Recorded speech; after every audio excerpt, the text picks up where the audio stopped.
Inanunsyo ni PNP Chief Director General Ronald De La Rosa ang pagpapatupad ng gun ban sa Maynila simula Enero 8 hanggang 10 kaugnay ng pista ng itim na poong Nazareno. Samantala, puspusan na rin ang manhunt ng pulisya sa mga nakatakas na inmates ng North Cotabato District Jail. May ulat si Kirby Cristobal. Kandi all set na nga ang pambansang pulisya sa gaganaping Traslasyon 2017 ng mahal na poong itim na Nazareno sa darating na Lunes. Ito ang inihayag ni PNP Chief Ronald Bato de la Rosa sa isinagawang press conference sa National Headquarters sa Campo Crame. Libo-libong mga pulis ang magbibigay seguridad at magbabantay sa gagawing prosesyon at maging sa mga deboto ng Black Nazarene. Sa kabila naman ng anunsyo ni DILG Secretary Mike Sueno na merong serious threat ay binahagi naman ni PNP Chief de la Rosa na wala silang namo-monitor na banta sa bansa at magiging ligtas ang gagawing traslasyon 2017. Kanina ay ibinahagi rin ni Police Director General De La Rosa ang promosyon naman ng dalawang District Director mula full-pledged Colonel to 1-star General na sina NPD General Bong Fajardo at Manila Police District General Joel Coronel. Sa darating naman January 8 at January 10 ay ibinahagi nitong si Police Director General na sinususpinde ang pagdadala o yung permit to carry firearms sa buong lungsod lamang ng Maynila. Nililinaw po natin na sa Maynila lamang sinuspinde ang gun ban sa darating po yan na January 8 alas 8 ng umaga hanggang sa January 10 ng alas 8 rin ng umaga. Samantala, ibinahagi rin ni Director General De La Rosa yung tagumpay na operasyon sa pagkakapatay naman ng teroristang si Doc Boy at binabanggit nito na isa ito sa most wanted persons sa Region 12. Matatandang napatay sa Kiamba, Sarangani Province ang pinagsamang operasyon ng PNP at AFP ang teroristang si Muhammad Jaafar sa Bewang Magid alias Doc Boy ng grupong Ansar al-Khilafa Philippines kaninang madaling araw. Puspusan na ang ginagawang paghahanda ng mga otoridad para sa seguridad ng isasagawang malaking event sa Quiapo sa susunod na linggo. Kasunod na rin ito ng kumpirmasyon ng Department of the Interior and Local Government o DILG sa umunay planong paghasik ng karahasan ng mga teroristang Abu Sayyaf at Maute groups. Ito ang balita ni Rosalie Coz. 3 milyong tao ang inaasahang dadagsa sa Maynila sa Lunes dahil sa taunang prosesyon sa Quiapo. Ayon kay Department of the Interior and Local Government Secretary Mike Sueno, triple na ang ginagawang paghahanda para rito ng mga tauhan ng Philippine National Police at Armed Forces of the Philippines. Kasunod na rin ito nang natanggap nilang impormasyon na nasa Maynila na ang ilang miyembro ng Abu Sayyaf at Maute Group na planong maghasik ng karahasan kasabay ng okasyon. Kasi mga terrorist groups ito parang ito funded din from outside, no? So talaga there is this strong possibility na nandito na rin sila. Bukod dito, may bantari ng pagiganti ang isa pang Moro group na Ansar al-Khilafa matapos na mapaslang sa operasyon ang kanilang leader na si Muhammad Jaafar Magid alias Doc Boy. That's why we are not leaving, we are moving everything, no? Lahat ng preparations ginagawa na natin. We are not leaving anything to chance at all, no? So as long as we know that there is a threat, no, we consider it big already, no? Paglilinaw naman ang kalihim, wala pa silang rekomendasyong kanselahin ng event sa ngayon at malalaman pa kung may pangailangan nga ng ganitong suhestyon pagkatapos ng isasagawang command conference ng AFP at PNP kay Pangulong Rodrigo Duterte. Kung talagang very strong ang threat, no? So depende man din sa sa presidente at sa mga security advisors natin. Or maybe tomorrow we will have the joint AAP PNP command conference. We will discuss that.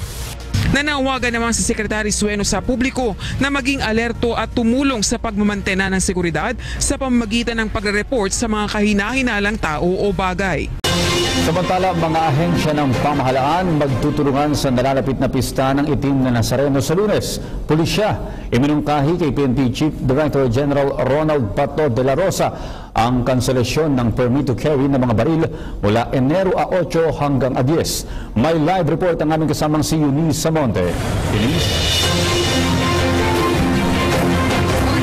Tama-tama yung tema ng Traslasyon 2017 na pag-ibig ang buklod ng pagkakaisa dahil ngayon pa lang kitang-kita na natin nagkakaisa ang ating mga kababayan. Hindi lamang ang pamunuan ng Quiapo Church kundi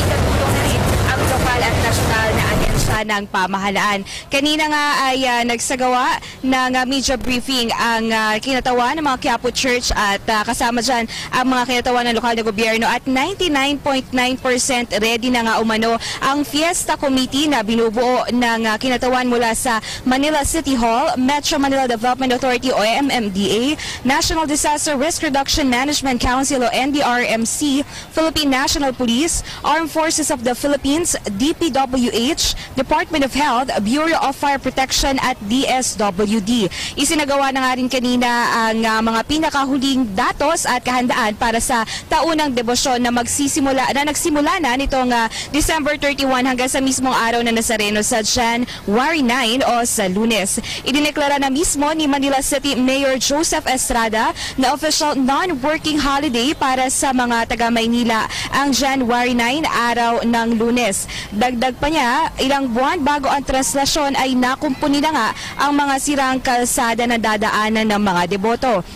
Dagdag pa na ating dating Pangulo, sisiguraduhin ng lokal na pamahalaan ng Maynila na walang maiwang kalat o abala sa taunang pista ng Nazareno. Sa katunayan, simula bukas ay magsisimula na rin ang deployment ng MMDA na aabot sa 1,200 personnel ayon mismo kay MMDA General Manager Tim Orbos. Naka-full alert na rin ang ating kapulisan, particular na NCRPO at Manila Police District na handang mag-deploy ng 5,000 uniformed personnel simula Linggo para sa seguridad ng lahat. At simula nga mamayang gabi ay naka-alerto na rin ang 1/3 ng pulis sa Metro Manila, lalo pat bukas ay inaasahan na rin ang dagsa ng tao dahil Quiapo Day at first Friday of the month.